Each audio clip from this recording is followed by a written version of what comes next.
America ambassador వచ్చినా, ప్రధాని వచ్చినా, సాఫ్ట్వేర్ సీఈఓ వచ్చినా అందరినీ ఒకేలా గౌరవిస్తా. నేను ఇండస్ట్రీని కొత్తగా చూడటం లేదు, నాకు అందరి గురించి తెలుసు. ఒక్కసారిగా డబ్బు హోదా వచ్చిన తర్వాత కొందరిలో మార్పులు వస్తాయి. చాలామంది నాకు 30 సంవత్సరాల క్రితమే తెలుసు. సంతకం పెట్టన్నా బీరు తాగుతామని చాలామంది స్టార్లు అనేవాళ్ళు. టాలీవుడ్తో ప్రభుత్వ సంబంధాలపైన గతంలోనూ పలు సందర్భాల్లో చర్చ.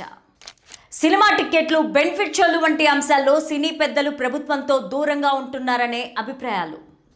సెలబ్రిటీలతో కలవాలని, సోషల్గా ఎదగాలని చూస్తారు. దీనినే సోషల్ క్లైంబింగ్ అంటారు. తెలంగాణ ముఖ్యమంత్రి రేవంత్ రెడ్డి చేసిన లేటెస్ట్ కామెంట్స్ ఇప్పుడు చర్చనీయాంశంగా మారాయి. తెలుగు సినిమా ఇండస్ట్రీతో తన సంబంధాలపైన వస్తోన్న ప్రచారానికి ఆయన ఓ కార్యక్రమంలో ఆసక్తికరంగా స్పందించారు. ముఖ్యంగా సింగిల్ బీర్ తాగడానికి కూడా తన దగ్గరికి ఒకప్పుడు వచ్చేవారంటూ చేసిన వ్యాఖ్యలు సోషల్ మీడియాలో ఫుల్ వైరల్ అవుతున్నాయి. ఈ వీడియోని చివరి వరకు చూడండి. ప్లీజ్ లైక్ చేయండి, షేర్ చేయండి, అలాగే బెల్ బటన్ నొక్కి సబ్స్క్రైబ్ చేసుకొని స్కిప్ చేయకుండా ఎండింగ్ వరకు చూడండి. ఇక హెడ్లైన్స్ చూద్దామా? రేవంత్ రెడ్డి కామెంట్లలో సినీ ప్రముఖులపై ఒక రకమైన అసంతృప్తి. ఎవరి కోసం ప్రత్యేకంగా మారబోనని సీఎం స్పష్టం.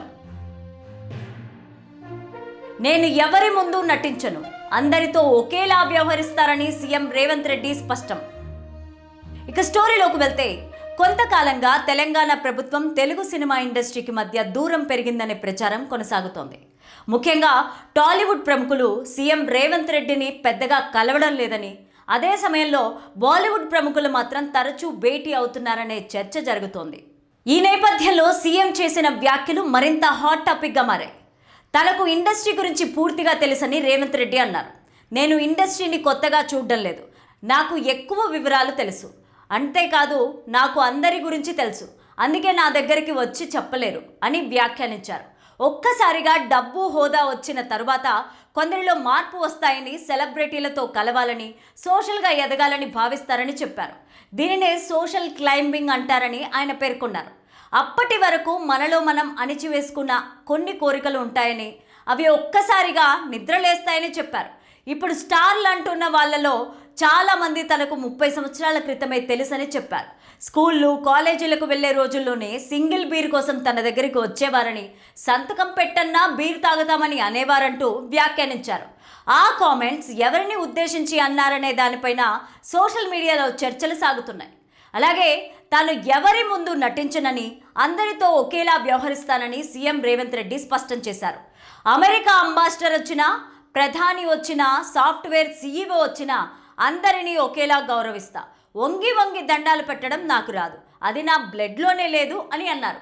ఈ వ్యాఖ్యలతో ఆయన తన వ్యక్తిత్వాన్ని క్లియర్గా చెప్పే ప్రయత్నం చేసినట్టు కనిపిస్తోంది.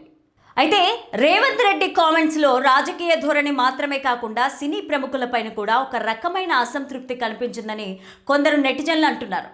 ముఖ్యంగా టాలీవుడ్లో ప్రభుత్వ సంబంధాలపైన గతంలోనూ పలు సందర్భాల్లో చర్చ జరిగింది. సినిమా టికెట్ల రేట్లు, బెనిఫిట్ షోలు, పరిశ్రమ సమస్యలు వంటి అంశాల్లో సినీ పెద్దలు ప్రభుత్వంతో దూరంగా ఉంటున్నారనే అభిప్రాయాలు వ్యక్తమవుతున్నాయి. మరోవైపు సీఎం వ్యాఖ్యలను కొందరు సమర్థిస్తుండగా మరికొందరు విమర్శిస్తున్నారు. వ్యక్తిగత విషయాలను ప్రస్తావించడం అవసరమా అనే ప్రశ్నలు కూడా వినిపిస్తున్నాయి. అయితే రేవంత్ రెడ్డి మాత్రం తన స్వభావం అలాంటిదేనని, ఎవరి కోసం ప్రత్యేకంగా మారబోనని చెప్పారు. మొత్తానికి సీఎం చేసిన కామెంట్స్ ఇప్పుడు పెద్ద ఎత్తున చర్చకు దారితీశాయి.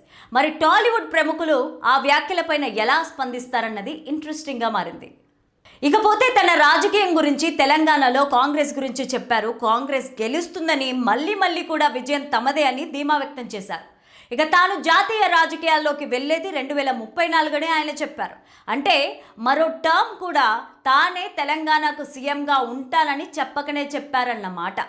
తెలంగాణ ఎన్నికలు 2028లో జరుగుతాయి, ఆ తర్వాత మళ్ళీ 2033లో జరుగుతాయి. రేవంత్ రెడ్డి చెప్పేది ఏంటంటే 2034లో కూడా కాంగ్రెస్ తెలంగాణలో అధికారంలో ఉంటుందని, ఆ విధంగా కాంగ్రెస్ని గెలిపించిన తరువాత తాను జాతీయ రాజకీయాల్లోకి అడుగు పెడతానని అంటున్నారు. అంటే తెలంగాణలో హ్యాట్రిక్ కొడుతుందని రేవంత్ రెడ్డి గాఢంగా నమ్ముతున్నారన్నమాట.